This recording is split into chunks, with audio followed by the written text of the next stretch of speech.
예, 이제 제 2강을 시작하겠습니다. 1강은 성서 해석과 역사 해석에 대해서, 또 2강은 예언자적 전통으로 보는 오늘의 한국교회, 두 강을 하겠는데요. 우리 강 목사님의 강의는 눈물 홍수에 빠지는 영성의 강의였다면, 우리 박호영 교수님, 이제 이름을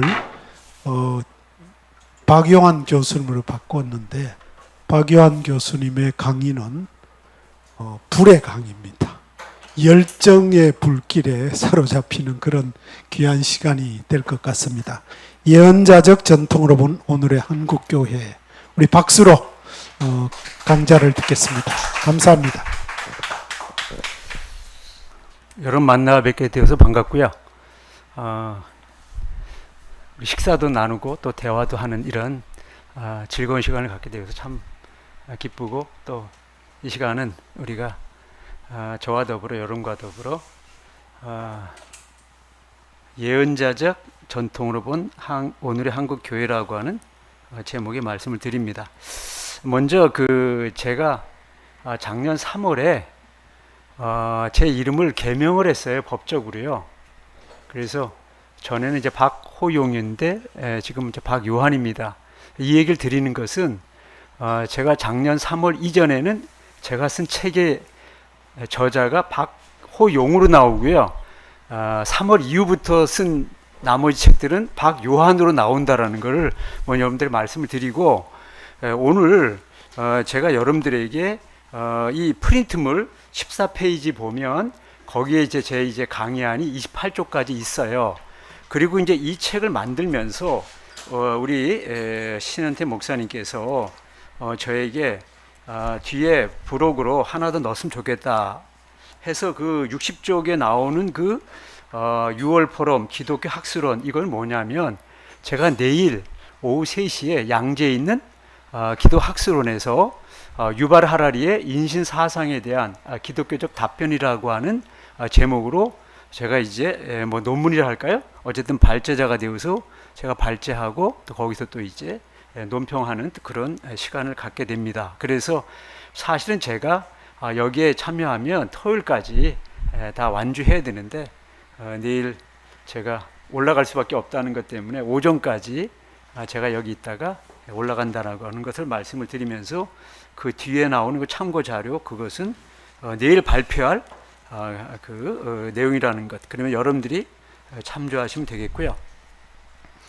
이번에 주제가 성서와 역사로 읽어내는 현실이다 라고 할 때, 이건 참 재미나는 제목입니다. 왜냐하면 제 일생이 한쪽은 성서고 한쪽은 역사입니다. 그런데 이제 사람들이, 제가 이제 구약학 교수거든요. 구약학 교수로서 제가 이제 창세기 주석, 출애굽기 주석, 그 다음에 제 전공이 에스겔입니다. 에스겔 3권의 주석서를 썼습니다. 근데 하나님께서 뜻이 계셔서 저로 하여금 요한복음, 요한계시록을 쓰도록 그렇게 인도하셨고, 그것은 제 평생의 소원이었던 통전신학, 구약학 교수는 신약을 모르고 신약학 교수는 구약을 모르는 이런 식의 나누어진 이러한 어떤 성서에서 이러한 사고방식, 이러한 사회 패턴, 그러니까 좌, 우 이렇게 나누고 이런 모든 것들이 이 나누어지는 여기에 불행이 있기 때문에 가장 먼저 성경부터 신구약 성경은 나누어지는 책이 아니라 예수 그리스도만 한 권의 책이다라고 하는 그런 의식을 가졌고, 그거에 대한 하나님의 저에 대한 이 사랑, 또 제가 책무, 그런 어떤 생각을 가지고 있을 때에 하나님께서 저를 훈련시키기 위해서 어려움에 빠지게 하시고, 그리고 나서 이제 요한복음을 연구하는 계기가 됐고, 이런 얘기들은 이제 길게 얘기를 해야 되죠.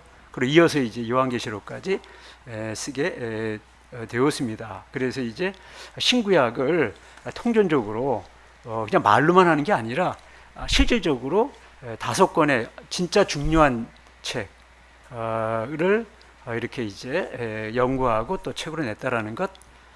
그런데 제가 지금 말하고 싶은 거는, 많은 사람들이 이제 그러기 때문에 저에게 신약학 교수인 줄 알았대요. 근데 제가 이제 구약학 교수입니다. 그리고 이제 신약의 그 요한복음과 요한계시를 했는데, 제가 진짜 마음속으로 당신의 진짜 전공은 뭡니까 얘기하면 제가 역사 전공입니다. 이 성서 전공보다도 제가 사람들이 이렇게 얘기를 잘 안 해서 그렇지 실질적으로 저의 전공은 일생 동안 저는 역사에 대한 관심을 가졌고, 그래서 이제 하나님께서 또 뜻이 계셔서 2022년 2월에 제가 이제 교수직을 은퇴를 하는데 1년 4개월 전에 그 하나님께서 네가 대학 시절에 그 이 5.18 광주 민중항쟁 때 있었던 그 사건이 있습니다. 그 사건을 계기로 해가지고 제가 역사에 대한 관심도 가졌고 또 역사에 대한 책을 언젠가 쓰겠다고 생각을 하고 한국 교회와 한국 민족에게 진 빚을 제가 책을 씀으로써 제가 이제 갚겠다라고 그렇게 이제 서원한 적이 있어요. 근데 이제 요한계시록을 은퇴하기 1년 6개월 전에 끝내고 2개월이 지났을 때 하나님께서 또 나에게 했던 그 약속이 있지 않느냐. 그렇군요. 그럼 지금부터 제가 펜을 들겠습니다 해가지고 1년 4개월 남겨놓고 제가 이제 한일 근대 역사를 써야 되겠다 했더니 하나님께서 저에게 진짜 엄청난 것으로 부어줬어요. 그래가지고 은퇴할 때 바로 2022년에 1040쪽에 되는 하나님의 시나리오 조선의 최후, 각주가 1520개가 되는 1040쪽의 책을 썼습니다. 그 책을 이제 쓰고 났더니 이제 어떤 일이 있었냐면 이게 너무 책이 방대하고 이거를 일반 우리 사람들도 우리 한국과 일본의 역사를 잘 알 수 있도록 하려면 어떻게 하면 좋겠는가 생각을 하다가 많은 사람이 저희 그래요. 그런데 그 하나님의 시나리오 조선의 최후라고 하는 것은 105년의 역사예요.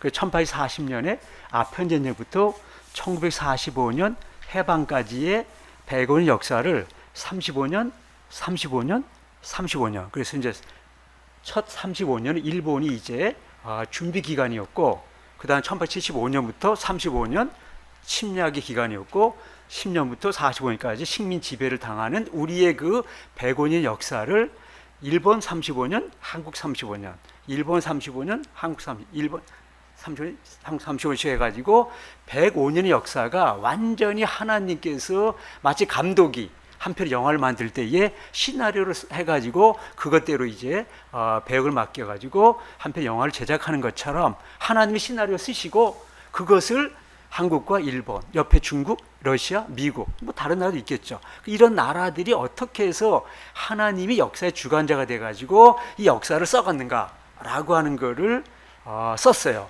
그런데 이걸 갖다가 보더니 다른 분들이 그러는 거예요. 우리나라가 그 105년 역사, 그 이전에 어떤 일이 있었기 때문에 이런 식의 역사, 그리고 또 해방 이후에 지금까지 역사를 교수님이 가지고 있는 사관으로 써달라는 거예요. 근데 저는 해방 이후의 역사 쓰고 싶지 않습니다. 왜냐하면 우리나라의 상황에서는 남북이 나눠진 상황에서 보수냐 진보냐, 뭐 좌냐 우냐 뭐 이런 문제 때문에 어떤 식으로 쓰더라도 참 힘든, 그래서 안 쓰려고 했는데 그런 요청이 들어와서 그러면 박정희, 이승만, 박정희 또 35년의 역사를 뒤에다가 이제 붙여가지고 제가 이제 어떻게 한 거 아니, 본 헤럴드라고 하는 최은영 목사님이 하는 그 그렇지, 요즘 뭐 전자 신문이라 하죠. 그 이제 카톡으로 이렇게 이제 만들어 가지고 요즘은 다 이제 풀이잖아요. 그래서 그러면 좋다. 내가 1년 52주에 걸쳐 가지고 매주 한 꼭지씩 써 가지고 50주 딱 돼 가지고 이제 그 105년 역사 이전과 또 105년 역사 그 이후에 이승만 박정희 정권에서 52주에 걸쳐 딱 그걸 쓰고 그것을 묶어 가지고 섭리사관으로 본 한일 근대사 52주에 걸쳐 가지고 그 썼던 글들을 모아 가지고 이렇게 이제 제가 책을 냈습니다. 그러면서 여러분들 지금 이 시간 들리고 싶은 얘기는 뭐냐면은 해방 이후 2025년은 80주년이 되는 해입니다. 이거 대단히 중요한 해입니다. 지금 우리가 금방 그 모세 얘기를 했는데요.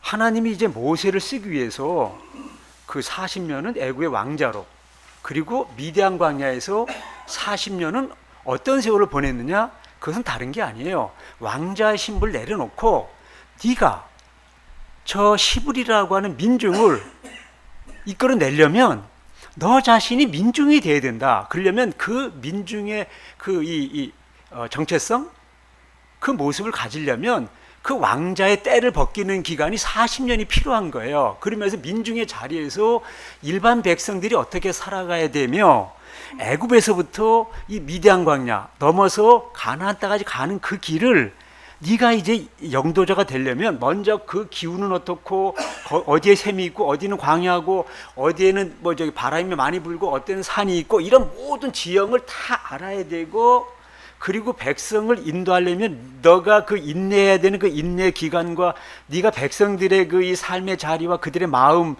이런 모든 것들을 준비하는데 40년이 필요했다라는 거죠. 그러니까 애굽에서 미디안으로 그냥 간 게 아니라 그거는 앞으로 이제 출애굽의 여정을 한번 하나님께서 미리 사전 답사한 그 거리예요. 그러니까 하나님의 뜻 가운데에서는 아무것도 버릴 것이 없습니다. 전부 다 하나님께서 계획해가지고 모세라는 한 인물을 이제 써야 되는데 어떻게 써야 되느냐? 준비가 필요한 거죠. 그런데 이 왕자의 멘탈리티 가지고는 안 된다.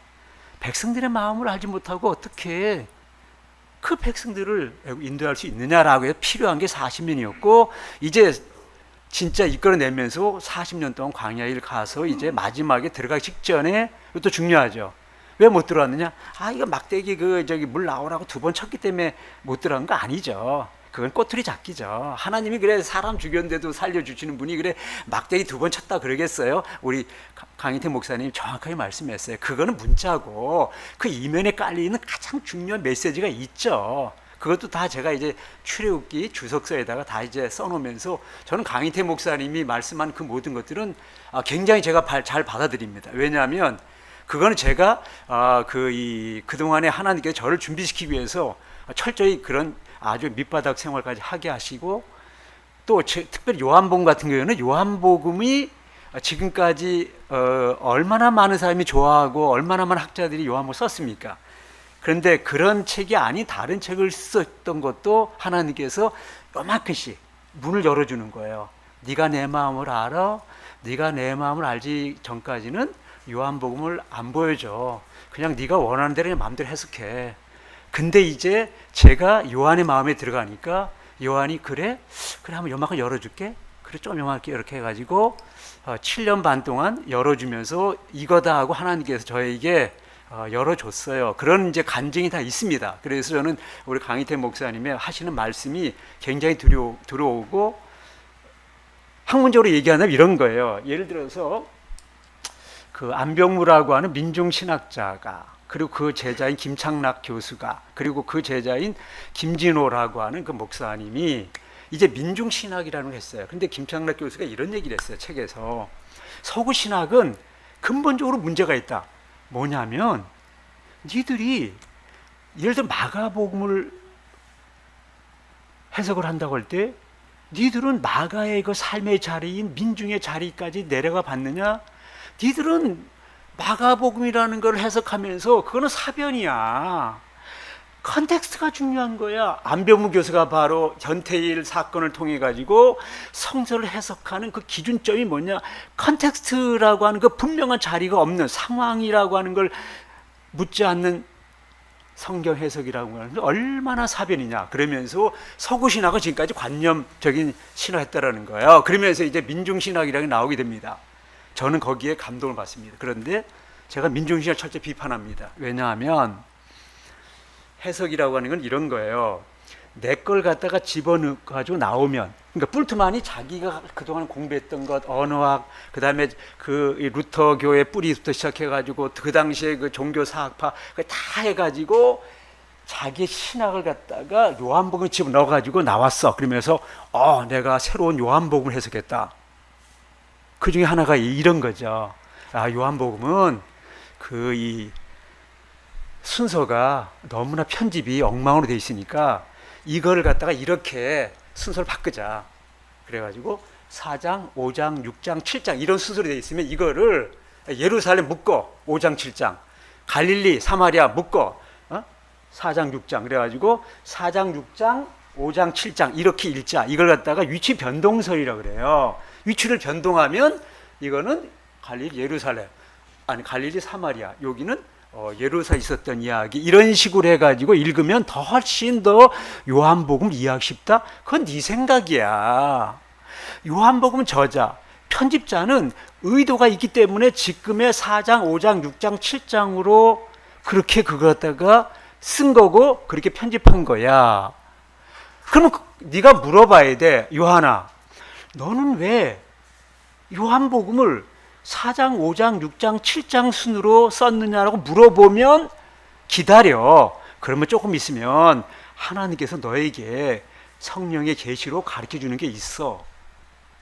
아까 저는 이진건 교수님께서 아주 중요한 말씀을 했어요. 성경 읽을 때 이거는 소설일 수도 있고 비틀어 읽을 수도 있고 굉장히 중요합니다. 왜냐하면 마태, 마가, 누가라고 하는 공간복음서라고 하는 것을 기준으로 할 때 요한복음은 그 공간복음 나오는 시간, 공간, 인간을 다 해체합니다. 그리고 어떻게 하면 내가 만난 이 예수를 읽는 독자들에게 가장 잘 이거 갖다가 어필할 수 있을까 해가지고 재구성을 합니다.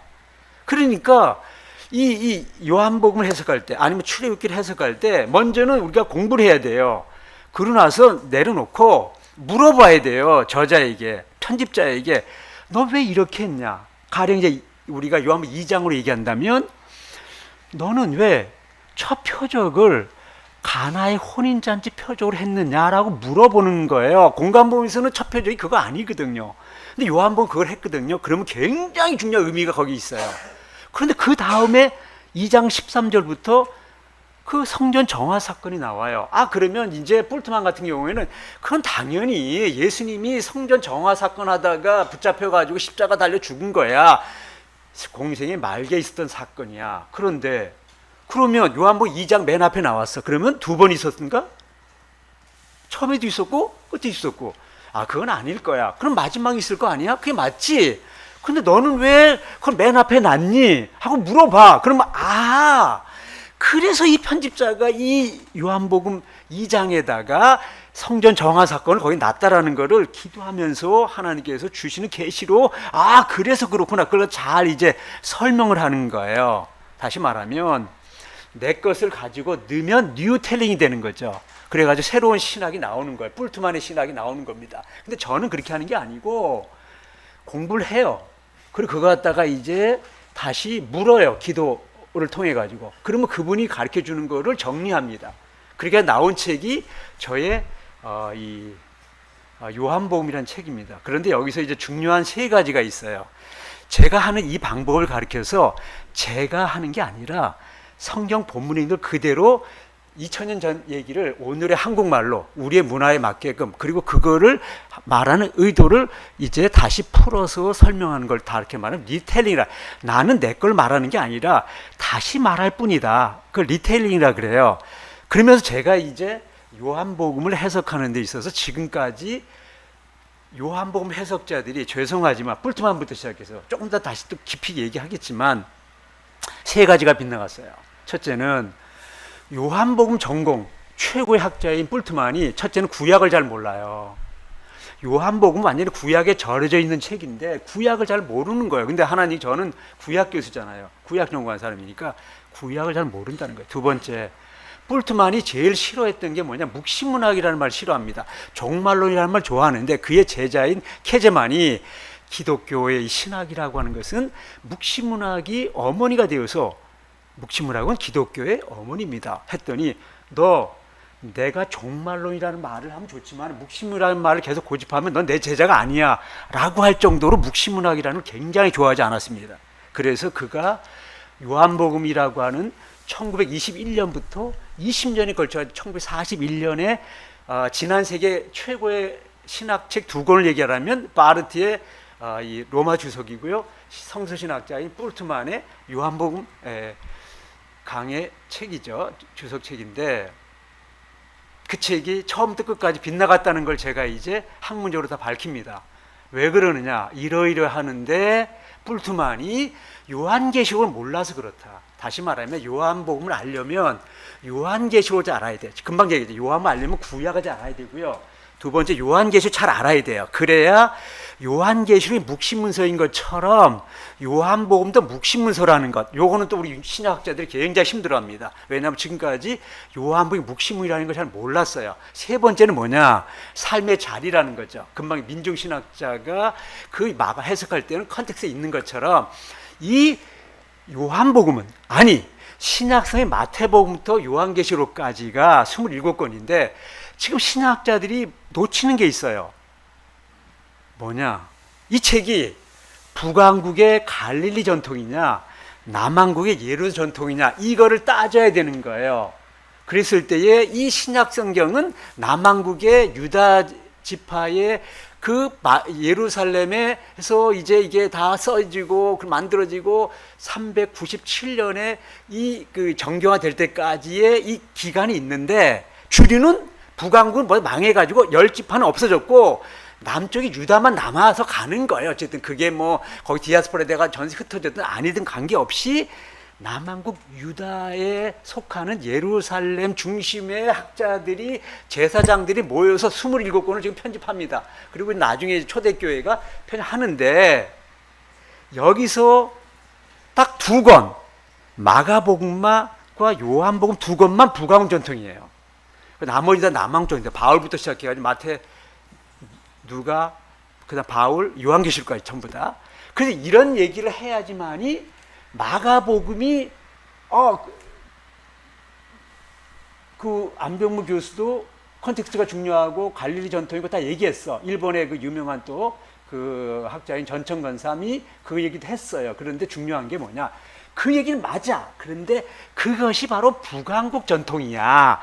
마가복음이 북왕국 전통이야. 이 얘기를 해야지만이 북왕국의 전통은 모세 전통이고 예언자 전통이고 그래서 마가가 이렇게 쓸 수밖에 없었다. 요한복음이 북왕국 전통이기 때문에 그가 갈릴리 어부 출신이고 그래서 갈릴리라는 어부 출신에서 갈릴리 바다부터 시작해가지고 모세 전통이고 그 예언자 전통, 그래서 말씀이고 태초에 말씀이 있었다부터 시작해가지고 요한복음을 어떻게 해석했는지 나오고, 계시록은 남왕국 전통이야. 그래서 유다 지파에 예수님이 다윗의 후손 가운데 오셔서 그래서 이제 예루살렘에 제사장에 이런 여러 가지를 이제 얘기를 해야지만, 그래서 그 계시록의 저자는 새하늘과 새 땅이 오면 바다는 없어져야 돼. 말도 안 되지. 그거는 사도 요한이다 모독이야. 사도 요한은 요한복음에서 물이라는 것, 바다라는 건 자기의 삶의 터전이고 거기 예수님 만났고 자기가 하고 싶은 모든 얘기를 153에다가 신앙 고백까지 담아놓죠. 모든 건 전부 다 바다의 긍정적 의미. 근데 계시록은 남왕국 전통은 물이라는 것, 바다라고 하는 건 그거는 혼돈과 죽음의 세력이기 때문에 새하늘과 새 땅이 없어져야 되는 건 맞다. 이런 식의 이 남왕국과 북왕국 전통이라 이걸 모르는 상태에서 마태복음부터 계시록까지 썼던 모두 지금까지 신학 해석은 빗나갔다라는 것을 얘기합니다. 자, 이제 그렇게 해놓고요. 제가 이제 작년, 그러니까 2년 전 작년 3월 이전에 박호용이가 작년 3월에 법적으로 개명을 해서 박요한이 된 까닭은 다른 게 아니라 제 일생에 하나님께서 저에게 축복을 해준 게 2가지입니다.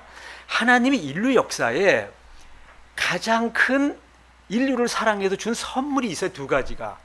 제 표현으로 하면 예수 그리스도 이 땅에 보내주셨다는 거예요. 2번째는 요한복음을 이 세상에 보내주셨다는 거예요.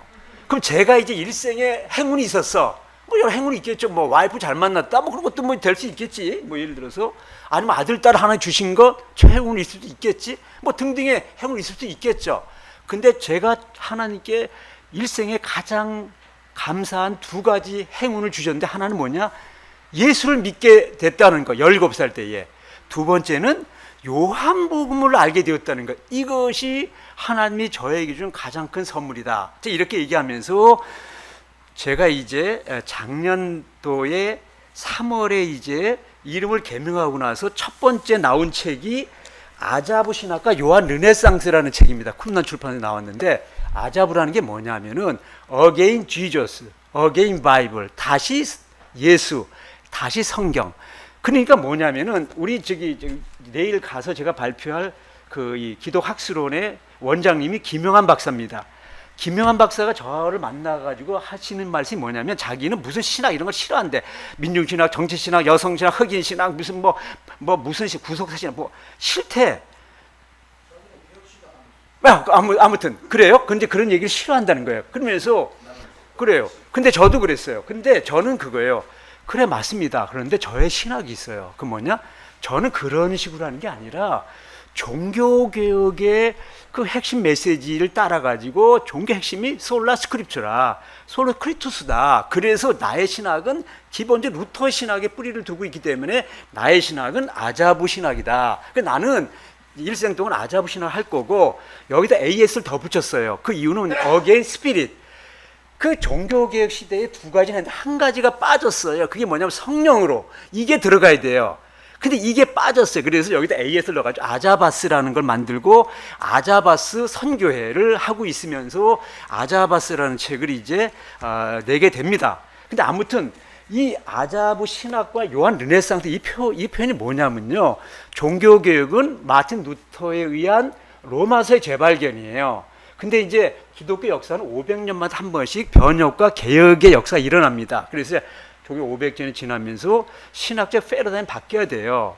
어떻게 바뀌어야 되느냐? 바울 이전에 아드 폰테스가 뭐냐? 예수 신학, 예수 운동, 예수 복음이 돼야 되고 그것을 써놓은 책이 사복음서고 사복음서의 마지막 결론이 공간복음 넘어서 요한복음이기 때문에 마지막 시대의 결론은 요한 르네상스로 돌아가야 된다. 그래서 요한복음, 요한계시록, 요한 1, 2, 3서 그걸 요한학이라 그래요. 그래서 하나님께서 저에게 이제 요한학을 연구했고 그래서 이제 그 요한복음은 뭐 한 대여섯 권짜리 쭉 이렇게 이제 그 연구 과정 속에서 마지막 6번째 책이 그 이투스 이 유레카 이투스 요한복음이 1056쪽이 되는 각 주가 한 1600개 되는 그런 책이에요. 그리고 이제 이어서 요한계시록은 920쪽짜리 그것도 한 1000 몇백 개의 각주가 있는 그런 학문적인 책을 냈는데 일반 사람들이 당신이 어떻게 구약 교수가 요한복음을 하게 되고 요한을 하게 되고 어떻게 그 요한의 신학에 빠졌습니까? 그리고 당신의 그 지금까지의 신학 그뿐만 아니라 당신은 선교사로서 10년 반을 중국 선교사로 예장통합 선교사 있다 왔는데 어떻게 당신이 선교사로 가게 됐고 구약 교수가 어떻게 요한학을 연구하게 됐고 요한학뿐만 아니라 어떻게 역사책을 그렇게 방대한 책을 썼으며 뭐 등등 일본 선교를 또 하고 있느냐 이런 얘기에 대해서 제가 이러이러해서 제가 신학을 하게 됐고 그리고 저의 모든 신학은 그 통전 신학이고 그 다음에 예수학이고 그 다음에 이제 역사 신학이 돼야 되고 남은 마지막 결론은 선교학이 돼야 됩니다. 그래서 여기까지 왔고 그러면서 이제 지금부터 본격적으로 요한복음의 해석이 왜 그동안에 빗나갔고 특별히 뿔트만은 완전히 처음부터 끝까지 빗나갔습니다. 이유는 이러해야 합니다. 그러면서 이제 요한계시록은 또 어떤 책인데 이 두 권의 책을 비교해가지고 그러면 어떻게 해서 이렇게 책이 나오게 됐는가. 그리고 마지막에 이제 아자바스라 해서 AS가 왜 들어갔느냐라고 하는 것을 끝냈습니다. 끝내고 나서 이제 작년 8월 요걸 내고 나서 그 다음부터는 뭐냐?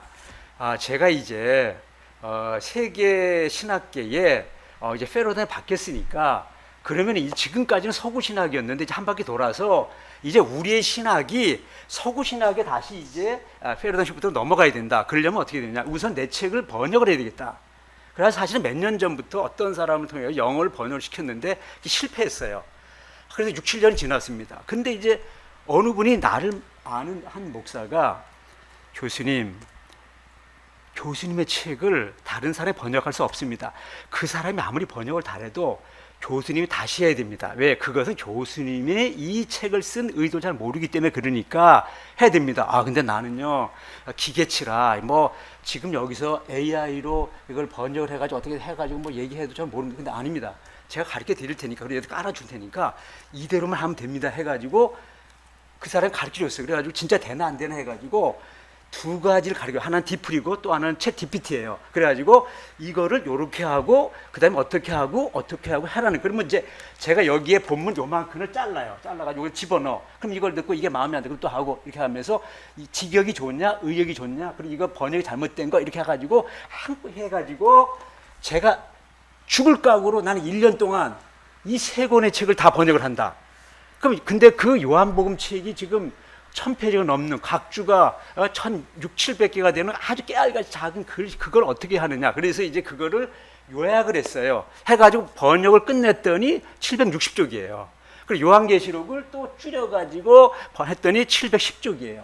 그리고 이 책을 이어서 이제 또 번역을 끝내가지고 이걸 갖다가 이제 AI를 했더니 580쪽이야. 다 합쳐서 2040쪽의 책을 작년 8월에 딱 끝내고 그거 갖다가 책을 이제 수십 권만 이제 이거 이 출판해가지고 이제 도서관에 보내고 또 이걸 갖다가 이제 아마존에 넘기려고 하고 있는 중에 또 거기도 여러 가지 또 일이 있었어요. 그래가지고 안 되겠다. 그래서 지지난주에 다른 분한테 사실 아마존에 했어요. 근데 이제 다른 분에게 돈을 좀 줘가지고 분명하게 제 이름 치고 박요한 쫌박이라고 치고 더 가스펠 오브 존이라고 치면 제 책이 나오게 해달라 해가 지금 하고 있는 중에 있고요.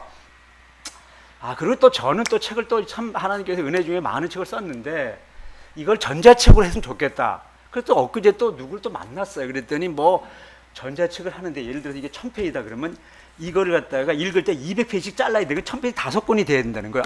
아무튼 그래가지고 그거를 26권을 하려니까 이게 비용도 만만치가 않고 그런 상태에서 이제 어제 제가 쿰란에다가 연락을 했더니 교수님 저희들도 전자책 할 수 있어요. 그래서 그럼 더 좋죠 해가지고 오늘 금방 이제 그러면 4권만 먼저 하자. 요한복음, 요한계시록, 그다음에 왕의 복음. 제가 왕시 3부작이 있어요. 왕의 복음, 왕의 교체, 왕의 노래라는 3부작 중에 왕의 복음, 그리고 섭리사관후 한일 근대사, 그게 이제 쿰란에 나왔거든요. 그래서 이제 그거까지 4권만 먼저 하라고 부탁했더니 지금 해주겠다고 전자책 왔습니다. 아무튼 이제 그래가지고 지금 전자책으로도 이제 내면서 이제 앞으로 제가 하려고 하는 게 뭐냐면 요 여름방학이 끝나면 제가 여름방학 요 2달 동안에 2가지 이사하는 집 이사 가는 게 있어요. 그게 이것도 큰일이잖아요. 뭐 또 없는 돈 뭐 은행에 또 융자 내고 뭐 또 이 집 빠져가지고 또 받아가지고 또 여기다 넣고 뭐 또 이사하는 여러 가지 일들. 그리고 두 번째는 8월 말에 제 딸이 결혼을 해요. 그래서 이제 그 딸까지 결혼하면 내가 이제 모두 끝났다. 그러면 이제 9월부터는 저는 이제 본격적으로 지금까지는 마치 은둔의 학자였던 것 같은데 이제부터는 본격적으로 이제 방송에 유튜브로 이제 만드는 제작을 해가지고 이제 이 마지막 때에 제가 받은 말씀을 이제 복음으로 이제 증거하자면 안 된다. 이렇게 당시 혼자 가지고 있거나 뭐 몇 사람이 아는 사람 이렇게 하면 말고 이제는 모든 사람이 다 이제 복음의 메시지를 듣고 이제 은혜 받고 주의 종으로 돌아오고 또 우리 모든 크리스천들이 바른 신앙을 갖게 하는 중요한 어떤 그러한 책무가 있기 때문에 그 일을 하고 있다라는 것을 말씀을 드려요. 그러면서 이제 본격적인 강의 시작하려고 하는데 제가 올해 1월 5일 날 신현태 목사님, 이기훈 목사님 있는 거기를 달려갔어요. 제가 한 해를 시작하면서 내가 기도를 해야 되겠다.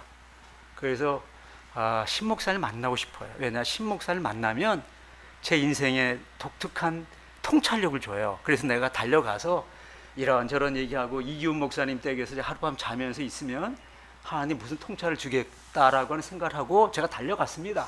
그래서 거기서 이제 하룻밤 자고 왔는데 이기훈 목사님 댁에서 그러면서 이제 우리 신은태 목사님이 저한테 그러는 거예요.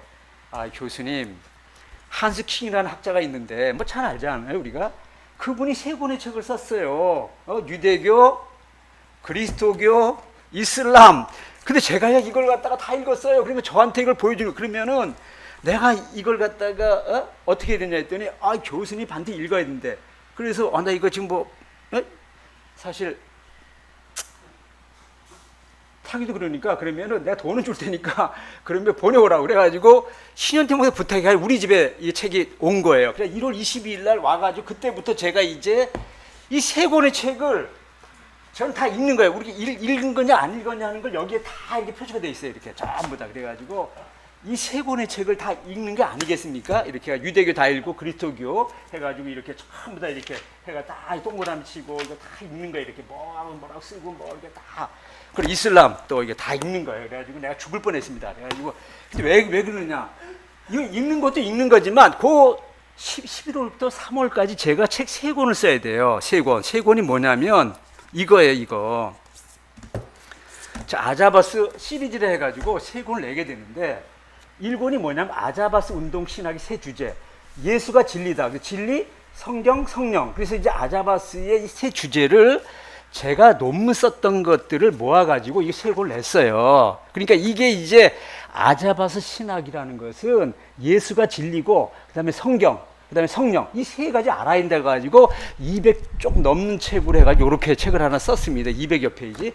그리고 요거는 뭐냐면은 저기 윤사무엘 총장이라는 분이 여기 수원의 겟세마네 신학교, 지금은 이제 페이스 신학교로 이름이 바뀌었는데, 거기서 이제 우리가 구약 성경에 대해서 새로운 지평을 해줬겠다라고 해가지고 구약이 3분으로 돼 있어요. 그래서 이제 토라, 네빈, 케투비. 그래가지고 토라에 해당되는 거를 제가 발표하는데 창세기로. 그 다음에 이제 네빔에 대한 예언서에 해당되는 건 서명수라고 하는 그 감리교 교수, 제 후배지만 어떤 같이 이제 동학이죠. 연세대학에 같이 공부했던 그분이 이제 신명 역사, 역대 역사를 이제 거기서 이제 발표하고, 그리고 또 이제 최성대 목사라는 분이 이제 시편을 연구한 사람이에요. 그래서 뭐 방대한 책을 쓴 사람인데, 그분이 이제 시편에 대해서 케투빔의 대표책인 해가지고 썼어요. 그런데 이걸 갖다 책으로 엮어내려니까 문체가 다르고, 또 이제 이분들이 이제 저걸 원하지 않아. 그래서 좋다 그러면 제가 양해를 구해가지고, 그러면 뭐 토라는 제가 했으니까 창세기는, 그리고 서명수 교수는 자기가 이제 내기를 원치 않는다. 그래가지고 그럼 제가 다시 쓰겠다. 그래서 제가 그분의 그 논문을 받아가지고 각주에 넣기도 하고 제가 다시 썼어요. 그리고 시편도 마찬가지로 그분이 썼는데 나하고 문체가 너무 달라. 그래서 제가 다시 써가지고 제 이름으로 하겠습니다. 통일성 있게 한다고 해가지고 이걸 썼습니다. 근데 여기서 중요한 게 뭐냐면, 제가 여기 이 서문에서 쓴 그 내용 가운데 한 부분을 여기다가 요약을 발전한 게 뭐냐면, 통해야 통한다. 이게 무슨 말이냐면, 이 통이라는 건 전체를 말하는 거예요. 구약과 신약을 따로 하는 게 아니라 전체를 해야 돼요. 남한과 북한을 동시에 해야 돼요. 동양과 서양을 동시에 해야 돼요. 남자와 여자를 동시에 해야 돼. 진보와 보수를, 이런 식의 모든 건 전체적인 시각으로 봐야지만이 올바른 것을 할 수 있다는 거예요. 그래서 먼저 통해야 된다. 전체. 신구약을 전체로 이걸 통으로 봐야지만이 우리가 어떤 부분을 할 때, 어떤 책을 쓸 때, 가령 내가 출애굽기 쓸 때는 요한복음을 알아야 출애굽기가 해석이 되는 거예요. 근데 출애굽기 하는 사람이 요한복음 몰라도 잘 쓸 수 있다? 아니에요. 왜 아니냐? 내 출애굽 주석을 봐. 그러면 거기에 성막이 나와. 근데 성막이 바로 요한복음에 나오는 7 에고이미를 말하고자 하나님이 성막을 보여준 거야. 구약을 해석할 때 당신이 지금 신약이 없으면 그건 유대교 랍비야. 당신은 구약을 해석을 잘했다 그러는데 그게 아니야. 구약은 예수 그리스도로 해석해야지만 그게 구약이지, 구약 자체로만 그 유대교야. 그걸 가르치는 사람은 구약 교수가 아니라 유대교 랍비야. 신약하는 사람은 구약을 잘 알아야 돼. 구약을 잘 알지 못하면 그거는 뭐냐? 그거는 저거야. 이 초대교회에 그 이단 가운데 몬테니즘이 있고, 또 하나가 뭐가 있죠? 초대교회 그 바울 서신만, 누가복음만 정정을 하자. 그렇죠. 마르시온처럼 예수 그리스도가 없는 게 되는 거야. 신약으로 하면 구약이 없으면 이게 지금 구약의 성취로서 나오기 때문에 구약을 잘 알아야 돼요. 대표적인 게 요한복음 14장 6절. 예수께서 가라사대 내가 곧 길이요 진리요 생명이니 나로 맘지 않고는 아버지가 없다. 그래서 그걸 갖다가 우리나라 최고의 요한복음 학자라고 스스로 자부하는 조병수라는 교수가 있어요.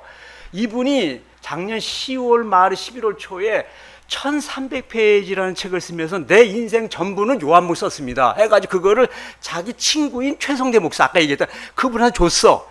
그러니까 좋으니까 이분이 그러는 거예요. 그런데 혹시 조 교수님, 박호용이라고 박요한 교수라고 하는 분이 이제 개명을 해서 나오는데 그분의 요한복음 아십니까? 모른다. 그러면은 제가 그분의 그 책의 표지를 복사해서 이렇게 카톡으로 넘기면서 이분의 책을 한번 읽어보시라고 이제 한번 이제 주는. 근데 이제 그 최 목사님이 저한테 조병수 교수의 책을 저한테 줬어요. 근데 제가 이제 이 책을 3권을 쓰느라고 바빠가지고 거의 많이 못 읽고 조금씩 보다가 이제 요 책이 마치고 나서 이제 제가 거의 그 책을 다 읽으면서 요한복음 14장 6절을 당신이 요한복음만 하니까 안 되잖아. 요한복음 심지어 6절은 성경 전체의 결론이야. 한 구절이야. 예를 들어서. 근데 그거를 해석하려면 창세기에 나오는 창조 구조와 출애굽의 성막 구조를 알아야 그 말의 의미를 알 수 있는 거야. 몰라. 구약을 모르는데 그 말이 그거와 무슨 관계가 있을까 했을 때 여기다 자세히 써놨어요. 아무튼 이제 그래 가지고 그 이제 이 네 권의 책을 세 권의 책을 쓰는 동안에 이 그 하스킹의 책원을 이제 다 읽고 이 책이 나오고 그 이 책을 좀 배포하다가 5월달 1일부터 20일까지 제가 미국에 가야 됐어요. 그 사이에 이제 어떤 일이 있었냐면 양재 횃불행안에서 그 김영환 박사님이 두 가지 주제를 둘 텐데 박 교수님 먼저 뭘 할까요? 유발 하라리를 갖다가 발표하겠습니까? 아니면 한강 작가를 발표하겠습니까? 그럼 제가 그럼 유발 하라리를 먼저 하겠다고. 그래서 이제 5월달 가기 전에 먼저 유발 하라리 책을 다 읽어야 되겠어요. 그래가지고 유발 하라리 책이 4권이에요. 4권 대표적인 게 첫 번째가 이제 사피엔스. 이게 이제 아주 그의 그 첫 번째 이제 베스트셀러가 되는 그런 작품이잖아요. 사피엔스. 이어 두 번째가 이제 호모 데우스. 그리고 세 번째가 이제 21세기를 위한 21가지 재원. 이제 요건 빼고 네 번째 요번에 나온 거예요. 넥서스. 그래 이 세 권이 3부작이라고. 하여튼 이게 3부작이라고 하는데 이건 제가 이제 네 번째 책으로 보면서 요거는 이제 지금 돌아와서 요건 읽었고요. 요거는 그 가기 전까지 다 읽었어요. 그리고 갔다 와서 내가 구상하고 있다가 오면 바로 이제 써가지고 이제 제출해야 되기 때문에 그래서 그 사이에 또 이 세 권의 또 이 방대한 책을 다 읽었다는 거예요. 그리고 와가지고 10일 동안에 그 원고지 32쪽을 쓰고 줄여나가서 20페이지 가지고 갖다 냈고 여기다 지금 이제 실어놨습니다. 우리 신 목사님 해라 실어놨고 그다음에 이제 21세기를 위한 이 21 재원 해가지고 요거 이제 읽으면서 이제 내일 이제 제가 이제 하려고 합니다. 그러면서 제가 세 권 중에 이제 그 세 번째 책이 뭐냐면은 일본 작가 3인의 문학 세계 해가지고 엔도 슈샤크 우리가 이제 그 빙점의 작가 아니야 이거 미우라 아야코 빙점의 작가 엔도 슈샤크 침묵의 작가 야스나리 설국의 작가 그래가지고 제가 이제 한일 근대사 연구를 중국 성에서 갔다 와서 시진핑 정부가 막았다는 것은 지금까지는 복음이 서쪽으로 한 바퀴 돌았는데 이제는 반대로 동쪽으로 돈다라는 걸 하나님 저에게 사인을 주셔서 그러면 내가 진짜 싫어하는 일본 근데 한국 역사를 연구하면 나 일본을 너무 싫었어. 그래서 일본어는 안 했어. 다른 건 뭐 다 조금씩 했지만 안 했어. 그런데 하나님께서 그게 아니야. 이제는 복음을 일본 땅에 전해야 돼. 그때부터 이제 일본 한국 역사, 일본 역사 동시에 했지만은 이제 그 일본을 알아야 되겠다 해가지고 일본에 여행을 했어요. 해가지고 큐슈에 있는 엔도시작가의 박물관, 그 다음에 니카타에 있는 그 설국의 작가, 그 야스나리, 그 다음에 이제 빙점의 작가인 미우라 아야코, 홋카이도 아사히 가와까지 17일 동안에 그 먼 거리를 진짜 신칸센을 타고 한 17일 동안 갔습니다. 그래가지고 제가 이제 이 영혼 육의 관점에서 한 권의 책을 썼어요. 그래가지고 요거는 이제 그 문학이지만 제가 작년 12월에 문학평론가로 등단했어요. 그러면서 등단하기 전에 그러면 먼저 그 등단을 위해서 한 권의 책을 내야 되겠다 해가지고 제가 대학 때부터 그동안에 뭐 저는 뭐 이제 뭐 작가는 아니지만 시를 쓴 거, 수필을 쓴 거, 그다음에 더스텝스키, 윤동주, 생테이페리, 게테와 실러 뭐 등등 그런 그 작품의 평론, 또 시, 수필을 이렇게 묶어가지고 내 영혼의 알료샤라고 하는 책을 내고 문학 평론가로 등단하고 그러고 나서 이제 첫 번째 책으로 내야 됐다 해서 요걸 이제 냈습니다. 그러면서 오늘 여러분들 앞에 여기까지 섰는데 제가 이제 1시간 앞에 여기서는 이런 얘기를 잠깐만 하고 일단 1강을 마치고 성경 그 해석에 대한 그런 내용들이나 혹시 여러분들이 어떻게 해서 그런 신을 하게 되었습니까? 라고 하는 거에 대해서 제가 질문을 받을 테니까 먼저 14페이지부터 여러분이 가지고 있는 114페이지부터 제가 제목만 읽어볼게요. 제목만. 그 제목이 뭐냐면은 14페이지 맨 밑에 보면 참고로 한스킹은 유대교, 그리스도교, 이슬람교에 대한 패러다임의 저는 6가지로 했다. 그건 굉장히 중요해요. 그러니까 여러분들이 그 6 했다라는 써놨으니까 그렇게 이제 유대교, 그리스도교, 이슬람이 6개의 페로단 쉬프트가 있었다는 거. 두 번째는 뭐냐? 예언과 예언자. 그 예언자에 대한 정의를 이제 할 때 그거는 대언자다. 그래서 이제 15페이지에 대언자 예언자고요. 넘어가서 그 예언자는 자기 이 본인도 있지만은 그 시대 역사 그리고 하나님 주신 말씀 이 세 가지가 묶여져서 나왔다는 거. 그래서 우리 강인태 목사님 굉장히 중요했어요. 하나님 무슨 뭐 말씀을 하면 그걸 하다 그대로 내뱉는 게 아니죠. 그거는 이제 그 안에서 자기의 삶의 자리에서 나오니까 그 사람의 모든 인격과 그의 삶의 자리를 통해서 그 사람이 북왕국 이스라엘 사람이냐 남왕국 유다 사람이냐. 아모스 같은 경우에는 남왕국 사람인데 북왕국에 갔고 호세아는 북왕 출신이에요. 그러니까 달라요, 메시지가. 이런 걸 알아야 이제 메시지가 왜 이렇게 나올 수밖에 없는가 알 수 있고요. 그래서 17페이지 보면 참 예언자와 거짓 예언자. 예를 들어서 정광훈 목사다. 그럼 정광훈 목사에 대해서 막 떠들었을 때 자기가 예언자 아니면 남들이 저 사람이 시대 예언자다 뭐 말을 할 수 있고 아니면 뭐 그런 생각을 가질 수 있어. 그럼 우리가 그걸 판단해야 돼. 저분이 참 예언자인지 거짓 예언자. 그래서 여기 이제 해보면 아니다라고 하는 게 그 18페이지 참 예언자 예수 그리스도 그 앞에다가 요만큼 제가 실어놨어요. 거기 비판해 놓은 요만큼 실어놨고요. 그 다음에 참 예언자로서 예수 그리스도는 참 예언자다. 그러면 예수님이 제일 먼저 한 게 뭐냐? 회개하라. 천국 가까이. 회개가 무슨 뜻이고 천국이 무슨 뜻이냐라고 하는 걸 여기다 지금 써놨어요. 써놨습니다. 그건 왕의 교체라는 뜻이에요. 왕의 교체. 그리고 이제 그 예수 선포 핵심은 하나님 나라다. 하나님 나라가 뭐냐? 그 얘기하고 그 다음에 이제 여기 이제 중요한 거예요. 성경 전체를 창세기부터 요한계시록까지. 근데 제가 이제 이거를 구조적으로 얘기하면 창세기 시작해서 요한복음으로 끝난다는 거예요. 그래서 계시록을 넘어서는 요한복음으로 끝납니다. 그걸 자세하게 다 써놨고요. 그러면서 제가 이걸 압축 파일로 얘기해서 압축 파일. 그래서 제가 2개의 그림을 그렸어요. 제가 미국을 가기 직전에 지금까지 했던 내 모든 신학을 정리해야 되겠다 해가지고 아까 얘기했던 한스 킹의 그 모든 걸 다 읽고 나서 제가 13페이지에다가 정리해서 지금 카드 가지고 있습니다. 필요하면 여러분 드리겠습니다. 그런데 우리 뭐 신 목사도 가지고 계시고 근데 제가 거기에다가 그림 2개를 그렸어요. 또 하나가 있어야 하여튼 3개인데 여기 2개를 넣었어요. 2개. 그게 뭐냐면 성경 전체를 압축 파일하면 요한복음이고 요한복음 전체를 압축 파일하면 고별 설교고 그걸 압축 파일 한 구절로 하면 요한복음 14:6절이고 십자가가 있고 부활이 있고 부활해서 다시 보의 성령이 다시 가르쳐 주는 거로서 해석이 돼야 이게 전부 성경을 해석하는 하나의 그림이다라는 거. 요거 성경 전체를 이해하는 열쇠. 그다음 그 옆에 요건 뭐냐? 14장 6절을 해석할 때 거기에는 창조 구조가 있고 그 다음에 성막 구조가 있다. 그거 갖다가 자연의 세계, 인간의 세계, 하나님의 세계. 자연의 세계는 천인해 바다. 인간의 세계가 있고 그 다음에 하나님의 세계, 아버지 하나님, 아들 하나님, 성령 하나님.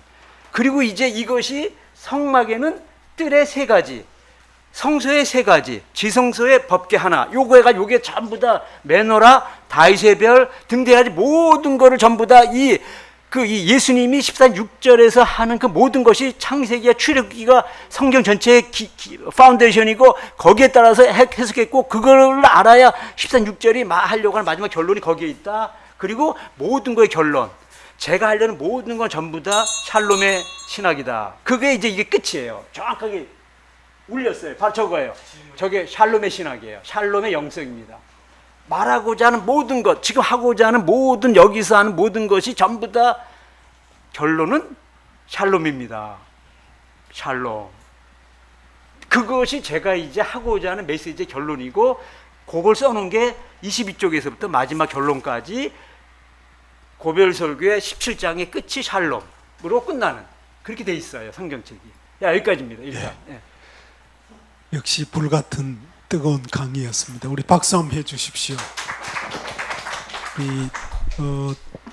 강 목사님 강의에 이어서 박요한 교수님, 또 내일 하나님 나라에 대해서 이신건 교수님, 또 복음의 핵심인 Q 자료 우리 김명수 교수님 계속 이어지는 강의의 전체 맥락을 살피면서 질문 받겠습니다. 네, 안강덕 목사님. 질문을 지금 몇 시간 몇 분까지 하시는 거예요? 20분입니다. 아니요, 한 번 더 있습니다. 20분 정도 질문을 하고 쉬는 시간 30분 갖는 겁니다. 네. 토론 20분 하고 20분 네, 네. 예, 그다음에 20분 그래요. 하고. 예, 예, 그러니까 이 토론이 우리 신학 끝장 토론의 의미대로 강 목사님 강의 이어서 계속 아니 또 한 시간 더 있어요 이제. 요거 또 쉬고 요거 하고 또 좀 쉬고 또 한 시간 더 조금 있으니까. 그래서 진행에 지금 좀 혼돈이 있어서 이거 뭐 다 강의 끝내고 토론만 한 시간 해도 될 것 같은데 쉬었다가 박효령 교수님은 저하고 신학 동기라서 효령이로 되지 난 박요한이라 해가지고 어느 구약 신학자가 오나 해서 전혀 모르고 왔는데 와서 보니까 박효령 제 동기인데 구약 저렇게 학자적인 분이 계셨다라는 걸 알고 감사를 드리면서 이제 앞부분에 그동안 관심과 함께 활동을 쭉 설명을 해서 이렇게 왕성하게 활동하시는 걸 보면서 마지막에 이제 제목만 말씀하셨는데 그러니까 오늘 저 토론에는 박 교수님의 그 토론도 아울러 앞부분에 관련된 부분인데 좀 뭐 길게 할 수도 있는데 이것만 한정해서 하기가 좀 머쓱합니다. 일단은 앞부분과 이거 아울러서 제가 보니까 이제 진행부 쪽에 얘기도 하는데 사실은 저는 이거 주제하고 좀 벗어난 겁니다. 그냥 귀양 토론하게 되는 거라서 처음 마이크를 잡았기에 이게 지금 사실은 좀 혼돈이 와요. 지금 제 이 세미나를 할까 수련에 대한 취지가 정확지 않아서 지금 다 이 전문 신학자이신데 신학자들의 학술 토론회인가라고 했을 때 2박 3일 학술 토론회 이건 또 대단히 길고 먼데 와서 보니까 그런 따로 오늘 강사로서 강의하고 패널 하는 거를 이제 다른 우리 수련회 참가자들이 듣고 교육하는 그래서 해석해서 현실에 적용하는 건가 했을 때 오니까 우리 일반 회중이 또 없고 그 외에 이제 줌으로 해서 참여하는 거라서 오늘 여기에 참여하는 패널들 학자들의 자기 신학을 그 심화시킬 수 있는 게 초점인지 아니면 참여하는 사람들에게 오늘 그 영향력과 함께 그 이해를 넓히는 것인지 줌을 통해서 그 사람들에게 주는 것인지 이게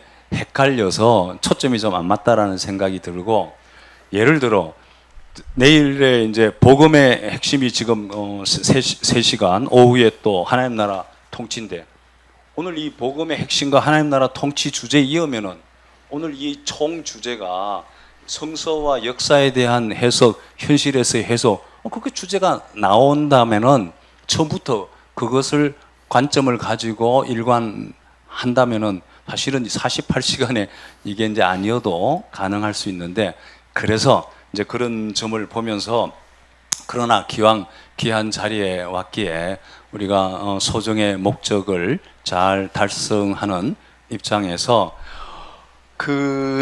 제가 뒤에 나중에 보니까 발제한 것도 그 부분에 이제 초기 설명입니다.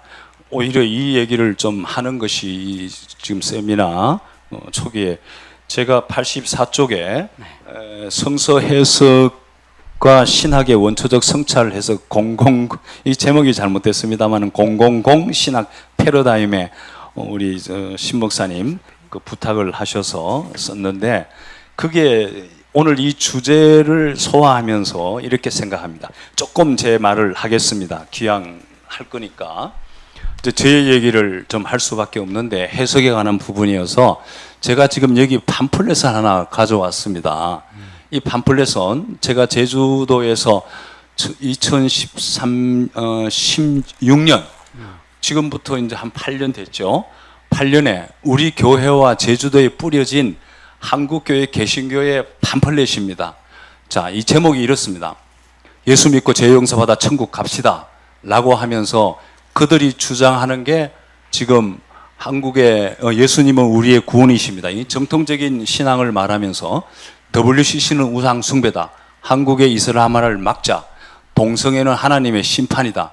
베리침 666이다. 이게 이제 우리 교인뿐 제주도에 있는 우리 교인뿐 아니라 한국 교회 정강훈과 함께 지금 세상에 있는 사회에서 비치는 우리 개신교 그러면은 다 이런 걸로 근데 이분들이 다 성서를 인용하고 있습니다. 100%. 그래서 우리가 지금 오늘 강의에서 성서를 뭐 어떻게 이해하느냐 했을 때는 이런 극단적인 보수주의자라 우리가 칭하는 사람들은 성서의 본문을 인용하고 해석을 하면서 지금 이렇게 하고 있다는 거죠.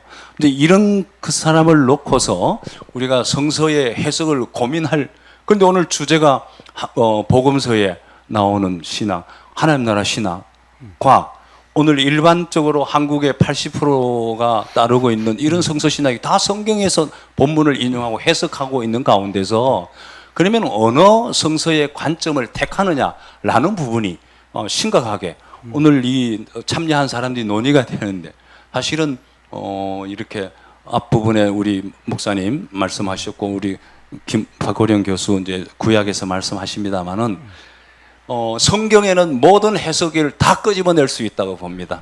저는 보수뿐 아니라 신앙인뿐 아니라 뭐 죽어서 영혼이 천당 가는 완전한 심리화, 내면화, 개인화, 내재화 영생화 할 수 있는 거 다 성경에서 뽑아내고 있고 또 앞에서 말하는 우리 공간 복음과 아울러 하나님 나라 신학은 이 땅 위에 극과 극의 모든 성서 해석이 다 나온다고 할 때 오늘 우리가 2박 3일 동안에 수련을 하면서 이거를 어떻게 평퍼짐하게 논하거나 했을 때는 시간과 함께 초점이 나중에 가서도 혼란스럽지 않겠나.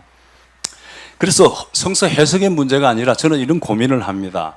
오늘 이 앞에서 서두에 나온 것처럼 성서에서나 역사에서 하나님의 역사관을 다 찾을 수 있다고 했을 때 오늘 성서의 역사관 해석을 일반 역사 가운데 적용하려면은 오늘 이것이 성경의 언어와 성서의 해석이 일반 역사의 언어로 이해할 수 있고 하나가 돼야만이 성경에 대한 뜻을 내가 하나님의 뜻이다라고 받아들였을 때 그 뜻대로 살면은 일반 사회 역사 가운데서도 살아야 되는 그거는 분리가 안 오는데 그래서 성경의 해석과 역사를 너무 지금 계속적으로 좀 관념화한다고 할까 역사에서 떠난 성경 자체에서만 찾고자 하는 이것이 오늘 우리들의 대화를 많이 지금 하면서도 자꾸 두리뭉실 혼돈이랄까 복잡해 오지 않는가라고 하는 것입니다. 저는 그래서 성경에 이제 제 관점이기도 한데 이 성경의 종교 언어를 비종교화해서 일반화할 수 있는 그 말로 나타낸다라면은 저는 앞부분에 성서 해석, 그 다음에 역사 해석을 어떻게 할 건가 했을 때 성경을 해석하는 나라는 주체자의 입장에서 저의 역사관으로 어차피 내 눈에 맞는 성경을 받아들이지 않습니까? 이 예수 믿고 천당 가는 사람들은 여기에 맞는 성서를 받아들일 거 아닙니까? 이럴 때에 나는 어떤 역사적 관점, 그 주체적인 관점을 가지고 있는가라고 했을 때 저는 민본주의 역사관, 이거는 일반 비종교화된 일반화 역사죠. CR 역사, 민본주의 역사. 우리 신학에서는 그걸 민중사관, 민중역사라고 했을 때 그런 관점으로서 오히려 이제 앞에서 말씀하신 것들 그 부분, 그다음에 박호령 교수님 지금 말씀하신 부분도 그냥 우리 단순화 익숙화된 민중사관으로 해석을 해 들어가서 구약을 들어가면 어떨까라고 하는 관점에서 이제 이런 관점으로 오늘 귀향 시작을 했으니까 우리 신학과 함께 성서학을 정리를 할 수 있다라면은 성서 해석과 신학의 원초적인 성찰에서 오늘 어떤 관점으로 성서를 볼 건가라는 초점을 두고 얘기를 해야만이 오늘 성서에 대한 이해도 분명할 것 같고 그 다음에 그것을 가지고 현실에 오늘 우리가 그 내란을 겪으면서 현실 역사도 분석을 하고 그 역사 가운데서 나의 그 실천인 참여도 말할 수 있고 이제 그런 관점이어서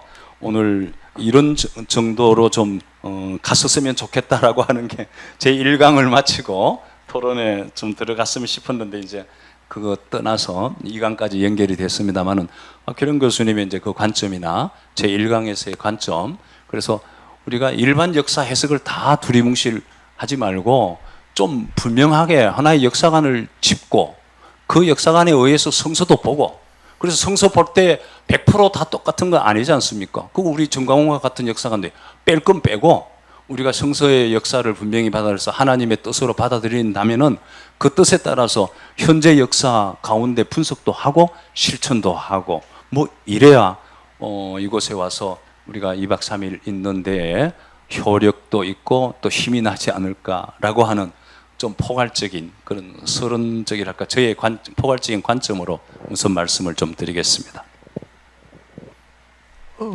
제가 되도록이면 공격적인 질문을 해달라 그랬는데 공격적인 질문을 해주셔서 고맙습니다. 지금 오늘 전체 총 주제가 오늘의 한국교회 성서 해석, 오늘의 한국 역사와 현신 실존 해석과 분별을 어떻게 해야 되는가 하는데 초점을 좀 맞추어야 되는데 이제 1강에서 제가 거기에 대해서 뭐 트럼프 얘기도 하고 남북 관계 얘기도 하고 윤석열 얘기도 하고 또 네타냐후 얘기도 했는데 강 목사님 그때 1강에서 답변은 그 실존적인 해석이 있기 전에 성서 본래 해석의 관점에 대해서 설명을 하신 걸로 이해를 했고 우리 박 교수님은 거기 이어서 이제 박 교수님의 삶의 라이프 스토리를 쭉 얘기를 하면서 요한복음을 통한 하나님의 말씀의 압축화를 얘기해서 강 목사님이 바라본 성서 해석 입장, 당위적인 어떤 그런 압축, 은폐, 함축된 내용과 함께 박 교수님의 얘기를 참고해서 지금 안 목사님이 질문한 것처럼 당장 예를 들어서 12월 3일 이전에 이런 강자가 있었다면 12월 3일에 대한 해석을 목회자들이 분명히 해야 되잖아요. 근데 오늘에 있어서 이제 이재명 대통령이 다행히 됐는데 그럼 여기에 대해서도 여전히 한국 기독교나 한국 백성들은 50대 50으로 통계적으로 나와 있는데 이때쯤 우리 이 모임에서 이 현실과 역사를 미래지향적으로 오고 오시는 하나님 나라의 복음의 정확한 관점에서 뚜렷하고 분명하게 뭔가 선언도 할 수 있어야 되지 않을까? 이런 의미에서 이 세미나가 시작됐으면 좋겠다는 생각이 들거든요. 거기에 대해서 우리 박 교수님이 답변을 좀 해주시죠. 예, 저는 우리 안강동 목사님의 질문에 대해서 충분히 이해합니다. 그리고 그것을 짧은 시간에 간단히 얘기하면 이렇게 얘기할 수 있겠어요. 이제 한마디만 하고 구체적으로 얘기를 할게요. 윤석열 얘기를 할게요, 제가요. 하나님이 영원한 인류를 향한 비밀이 있어요. 그게 뭐냐면 안녕하세요. 십자가를 통해서 인간을 구원하겠다는 거예요. 근데 이거는 이 세상의 최고의 지혜자, 심지어 사탄조차도 몰랐어요. 완전히 그들이 스칸달론이라고 하는 전혀 예상치 못하던 방법을 하는데 그럼 누가 할 거냐 할 때 베드로가 나타나가지고 먼저 하면 되는데 얘가 좀 미적미적거린 거야. 그런 상태에서 그걸 누가 했냐면 가룟 유다가 한 거예요. 누군가가 해야 돼. 누가 해야 되느냐 라고 할 때에 가룟 유다가 적합한 거야. 그 가룟 유다가 함으로써 가룟 유다는 성경에 의하면 어쨌든 성경 저자에 의하면 영원히 저주를 받을 자가 되은 거예요. 근데 이제 가룟 유다 입장에서 보면 내가 하나님을 이용한 거야. 아니 하나님이 날 이용한 거야. 뭐 등등의 뭐 어떻게 해석을 할 수 있겠죠. 그랬을 때에 가룟 유다는 하나님의 뜻을 이룬 거예요. 근데 가룟 유다는 영원히 저주를 받아야 돼요. 요 관점이에요. 요 관점. 제가 이제 1910년에 해당되는 한일 합방에 대한 얘기를 할 때에 두 종류의 사람이 있어요. 하나는 뭐냐면 친일파가 그 한일 합방은 하나님의 뜻에 의한 거야. 맞아. 근데 민족주의자가 그것은 하나님의 뜻이야. 맞아. 근데 이게 뭐가 다르냐라고 할 때 이건 굉장히 다른 거예요. 이승만이 잘한 것도 있고 못한 것도 있어요. 근데 이승만 대통령이 제가 생각할 때 가장 잘못한 게 하나가 있어요. 그게 뭐냐면 반민특위를 갖다가 없애버리면서 민족 반역자인 친일파를 갖다가 청산하지 못한 것이 1925년 여기까지 온 거예요. 자, 윤석열 얘기를 할게요. 윤석열이가 대통령이 되고 싶었어요. 그러면 대통령이 됩니까? 아니에요. 국민이 투표해서 그 사람 뽑아준 거예요. 그러면 국민들은 뭐냐면 이 사람이 잘할 것으로 알고 5년 해야 돼. 근데 우리 잘 알다시피 12.3 계엄하고 탄핵당해가지고 3년 만에 끝났어. 그러면 윤석열도 잘못했지만 중요한 거는 그거를 갖다가 투표했던 그 사람들이 잘못 선택을 한 거예요. 아, 근데 이 잘못 선택한 이 사람들이 자기가 잘못했다라는 거를 갖다 인정하는 건 좋은데 거의 안 합니다. 그리고 윤석열만 나쁘다는 거야. 아니, 제가 요새 며칠 전에요. 제가 아는 우리 목사님 만났는데 제가 지금 주변에서 10사람 만나자. 그럼 8사람은 전부 다 극우예요. 전부 다. 윤석열이 파면되면 안 된다 그러고 탄핵되면 안 된다 이런 거야. 근데 제가 그들하고 싸워요. 그러면서 제가 얘기하는 게 그겁니다. 역사라고 하는 거는 짧은 눈으로 볼 때는 왜 이런 사람을 해서 뽑았느냐고. 그 잘못됐다라는 거야. 맞아, 잘못됐지. 그런데 하나님은 역사를 주관하는 사람으로서 인간의 실수를 통해서 당신의 역사를 이루어가는 거야. 그 대표적인 게 가룟 유다예요. 지금 한국이 망했어. 나쁜 거죠. 우리 민족이 얼마나 고통스럽겠습니까? 그래서 독립운동해야 되고 훌륭한 거죠. 근데 먼 눈으로 보면 야, 그런 뜻이 있었어? 그 써놓은 게 이 책이에요. 조선은 망해야 돼요. 근데 어떻게 망해야 되느냐? 선조를 한 사람이 와야 되고, 그 다음에 인조가 와야 되고, 그 다음에 이제 고종이 와야 되고, 그 다음에 그 나라를 팔아먹는 사람이 있어야 돼. 그래야 망해.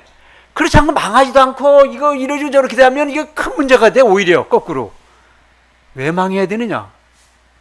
제가 볼 때는 하나님은 역사의 주관자라면 기독교가 들어와야 돼. 그랬을 때 어떻게 했느냐, 하나님은? 그 구함할 때에 우리 민족이 비실거리고 있을 때 선교사를 통해서 왔을 때 그들이 원하던 관계없이 역사를 보면요, 우리 선교사들이 전부 다 미국 정부에 의해서 움직이기 때문에 우리 한민족을 위해서만 했느냐? 그렇지 않아요. 미국 정부가 일본의 항상 편이에요. 미국은 언제나 일본 편입니다. 그러나 이제 때로는 우리 한국 편 들 때도 있겠지만 둘이 싸울 때는 언제나 일본 편입니다. 우리 편 아닙니다. 그거 분명한 겁니다. 역사 속에서. 그랬을 때 기분 나빠.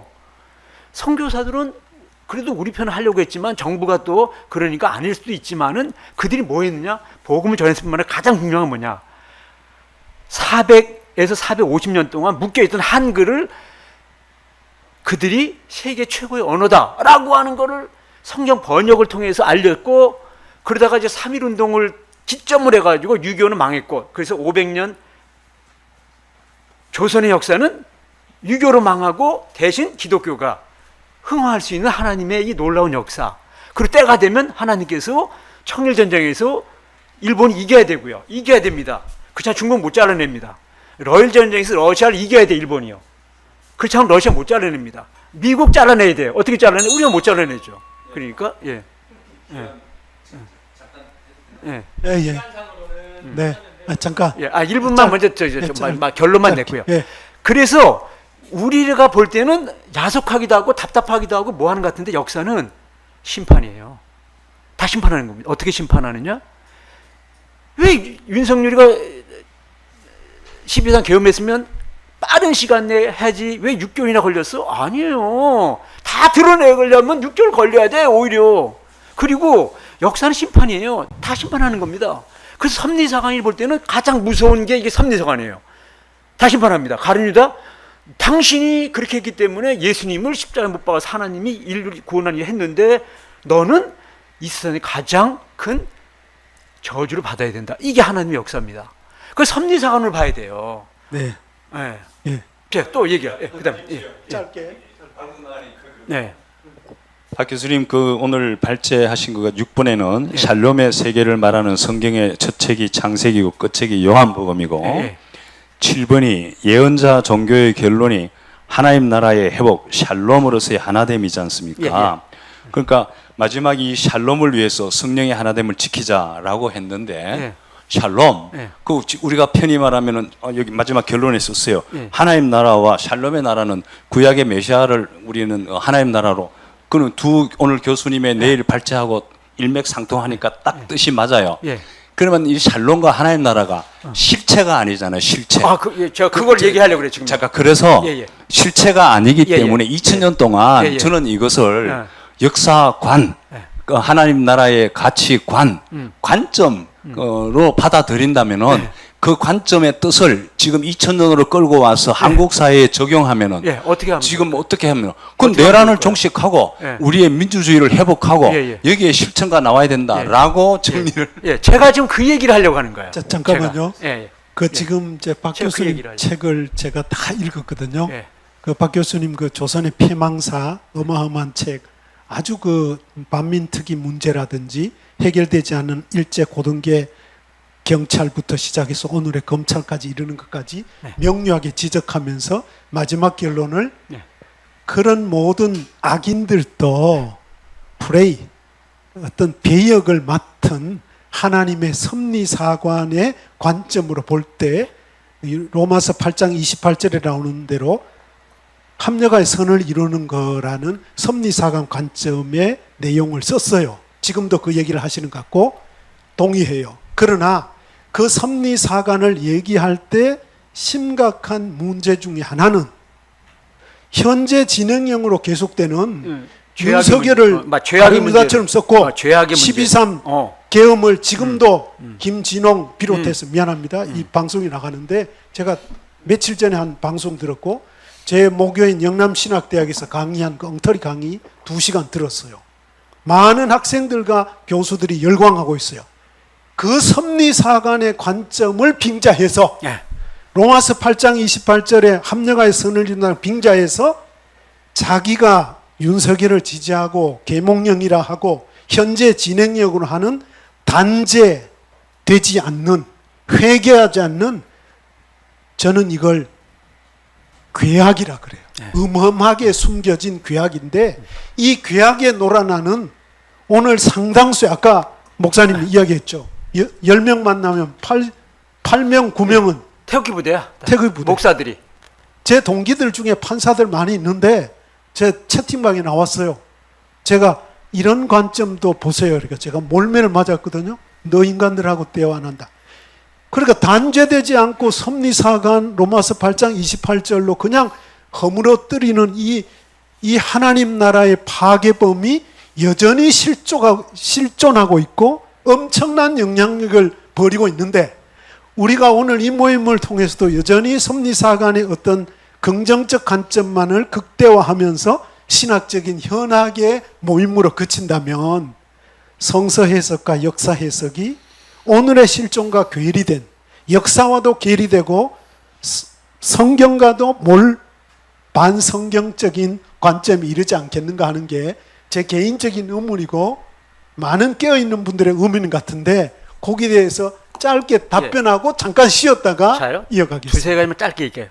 내란을 갖다가 지금 종식하자고 할 때 국민의힘이 하는 게 무슨 말이냐면 그건 보복 아니냐라고 할 때에 이게 바로 그 섭리사관을 오해하는 거죠. 섭리사관은 가장 무서운 저거예요. 심판이에요. 그래서 이걸 갖다가 이 불의를 덮기 위해서 그 멋있는 말로 포장하는 그게 아닙니다. 이거는 그게 아니고 하나님의 미슈파트를 이루는 거, 그게 하나님 나라고 그거를 이전 정부가 못했던 거를 하나님이 그걸 갖다가 심판하면서 새 정부가 그걸 해야 돼. 그걸 안 하면 이 사람이 이제 심판받아야 되는 거야. 또다시 무서운. 그런데 내가 만났던 사람들이 그 12.3 내란에 대해서 우리 그 강인태 목사님이 굉장히 저는 멋진 말이야. 그게 뭐냐면 상식과 이치가 맞아야 되는 거야. 12.3 내란은 누가 떠들어도 관계없어. 헌법재판관이 뭐 8명이 9명이 어떻게 하냐 그게 아니야. 그거는 그냥 일반 상식으로 8명이 다 그냥 그거는 탄핵이야. 근데 목사들이 그거 아니라고 목사들이 그렇게 얘기를 해. 당신은 일반 보통 사람들보다 못한 거야. 당신은 그거는 우리나라 헌법을 위반했기 때문에 헌법 그 8명이 내가 보수고 너는 진보니까 몇 대 몇이다. 그건 다 잘못된 거야. 일반 백성이 볼 때 그거는 8명이 다 똑같이 그냥 탄핵이야 그냥. 근데 목사들이 그걸 갖다 모르고 있어요. 이게 바로 우리 지금 한국교회 현실이라는 거예요. 끄집어내야 된다. 뭐 그다음에 자기네 정파를 위해서 대신 이재명이가 나쁜 놈이다, 악한 놈이다. 그거 법적으로 그건 해결하면 되는 거고. 이 사람이 지금 하고자 하는 그 국민의 일반 정서에 맞는 상식과 이치에 맞는 거로 일반 백성이 알고 있는 걸 해야 되는데 목사들이 거기도 못 따라가요. 목사면 일반 사람들보다 탁월하고 일반 우리 교인보다 앞서야 되는데 그게 안 되는 이 수준, 이게 바로 한국교회 지금 폭망의 위기죠. 네. 거기까지 열기를 조금 멈추고 10분 쉬었다가 다음 강의와 함께 질문을 기대하겠습니다. 박수하겠습니다. 아주 뜨거운 열광을 해주셨어.